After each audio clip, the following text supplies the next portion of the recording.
Buenos días, buenas tardes. Soy María Márquez Banqué y voy a realizar la ponencia La respuesta del derecho penal de la Unión Europea al tráfico ilegal de residuos plásticos.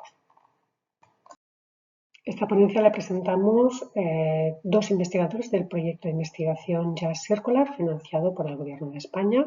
Y somos Iván Ortiguela, abogado ambientalista e investigador predoctoral, y yo misma, María Márquez, profesora de Derecho Penal e investigadora también de Derecho Ambiental.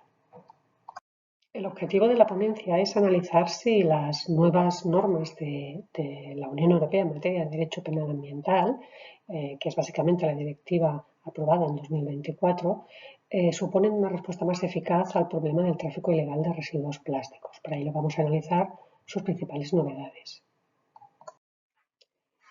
El tráfico ilegal de residuos plásticos es un problema de primer orden mundial, puesto que solo un 1% de los desechos plásticos del mundo se reciclan legalmente. Y el traslado ilegal de residuos representa aproximadamente el 25% de todos los traslados de desechos en este momento.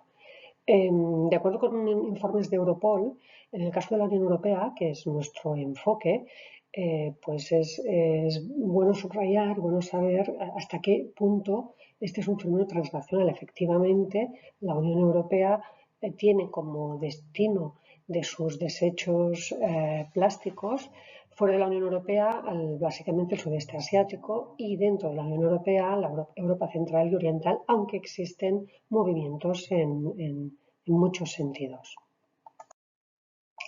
De acuerdo con los informes existentes y también desde las aportaciones de la criminología, sabemos que los principales retos que se afrontan en esta materia son la multiplicidad de actores involucrados, la cooperación que existe entre organizaciones criminales y empresas legítimas, los delitos asociados al tráfico ilegal de residuos plásticos, la corrupción o la motivación económica que está al fondo de estos delitos.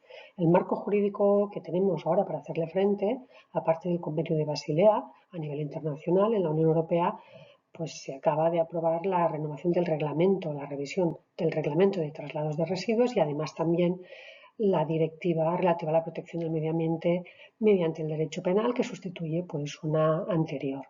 Es un momento en el que las legislaciones nacionales de los Estados miembros lo que tienen que hacer es incorporar ese reglamento y esa directiva a sus ordenamientos jurídicos. Los informes de evaluación, efectivamente, en esta materia señalaban que hay una falta todavía de legislación adecuada y aplicación efectiva de cooperación entre los Estados y una falta de recursos humanos y económicos. Se trata de ver si, en el caso de la Directiva de Derecho Penal Ambiental, se aportan nuevas herramientas para hacer frente tanto a estos retos como a estos problemas identificados. En cuanto a los delitos, tanto la directiva nueva como la anterior prevén dos delitos relativos a residuos. El primero tiene que ver con la gestión de residuos, es el que pueden ver en esta diapositiva, y el siguiente es sobre traslado de residuos. Las diferencias entre la nueva directiva y la anterior no son muchas, pero sí pueden ser significativas en materia de prueba.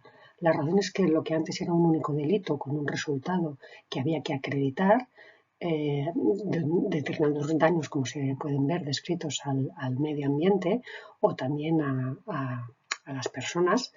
En cambio, en esta nueva versión de la directiva se subdivide en dos conductas, convirtiendo parte del delito en un delito de peligro abstracto, con la consecuencia de que va a ser mucho más fácil la práctica de la prueba. Con relación al delito de traslado de residuos, en realidad no ha habido grandes modificaciones, aunque sí en español una cuestión de traducción que puede ser relevante, pues no es lo mismo decir que la cantidad no sea desdeñable que la cantidad no sea insignificante. Consideramos que aquí también se amplía el radio de acción del derecho penal. Cabe comentar también que tanto en el delito anterior como en este sigue siendo punible su comisión imprudente. En materia de sanciones sí se han producido novedades significativas. La directiva anterior establecía la obligación de los Estados miembros de prever sanciones penales para estos delitos ambientales, pero sencillamente se decía que tenían que ser eficaces, proporcionadas y disuasorias sin establecer un mínimo o un máximo de pena o tampoco ni siquiera la tipología de sanciones penales que se debían prever o se podían prever. Esto se debe a razones de derecho de la Unión Europea y de las competencias penales que tenía en ese momento. Las cosas han cambiado a partir de 2009 con el Tratado de Lisboa. Para las personas jurídicas, además, se estableció, y todavía sigue siendo así, que las sanciones podían ser penales o no penales. Este escenario dio como resultado un escenario de heterogeneidad en las sanciones previstas en las legislaciones nacionales de los Estados miembros. Como se puede ver, a modo de resumen, y es el resultado de una investigación previa, tanto en el delito de gestión de residuos como en el delito de traslado de residuos, los máximos de pena privativa de libertad difirieron mucho entre los Estados miembros. Cada uno de estos colores pues representa un nivel de gravedad de las penas y como se puede observar, aunque sea rápido, estuvimos muy lejos de la homogeneidad pretendida. Con la nueva directiva y justamente porque el Tratado de Lisboa ofreció nuevas oportunidades, las cosas han cambiado. En estos momentos se sigue pues usando la fórmula de obligar a los estados de que las sanciones penales sean eficaces, proporcionales y disuasorias, pero la diferencia está en que ya se establecen unos límites máximos, unas penas máximas de prisión, que en el caso de los delitos relacionados con residuos es de 10 años si ese caso no pueden causar la muerte o lesiones graves a cualquier persona, y en todos los demás casos la pena máxima de prisión es la de al menos de 5 años. Esto es importante porque al establecer ya estas cuantías de pena se activan toda una serie de mecanismos de cooperación entre Estados y de investigación de los delitos, tanto a nivel internacional como de la Unión Europea. Además, se establece una lista orientativa de sanciones o medidas accesorias que los Estados pueden adoptar en sus legislaciones. Es orientativa porque lo cierto, y esto es todavía un margen de mejora que se puede tener, es que sencillamente se dice que se deben adoptar medidas o sanciones accesorias, pero no cuáles obligatoriamente. Sencillamente se da un listado orientativo, pero esto ya es importante. Con relación a las sanciones aplicables a las personas jurídicas, seguimos en el escenario de que las pueden ser sanciones penales o no penales, pero también la novedad importante es que ya se establecen criterios para la multa proporcional, que esta sí es obligatoria. En cuanto a las sanciones y medidas accesorias, la situación es la misma que con las personas físicas. Se establece un listado orientativo de medidas o sanciones que los Estados miembros pueden adoptar cuando transpongan esta directiva. Aquello que realmente aporta la nueva directiva es lo que llamamos un enfoque holístico. La directiva de 2008 básicamente regulaba los delitos, las sanciones y poca cosa más. En cambio, la directiva de 2024 abre muchísimo más a las herramientas, las opciones que los estados pueden y deben abordar para hacer frente a esta delincuencia. Así como se puede ver en esta diapositiva, en cada uno de estos artículos de la directiva se abordan cuestiones muy distintas, a veces sencillamente enunciándolas, pero imponiendo obligaciones a los estados a actuar en cada una de estas materias. Por poner un ejemplo, porque no vamos a poder desarrollarlo todo, hay uno de los artículos pues, que prevé circunstancias agravantes que se pueden prever en las legislaciones nacionales.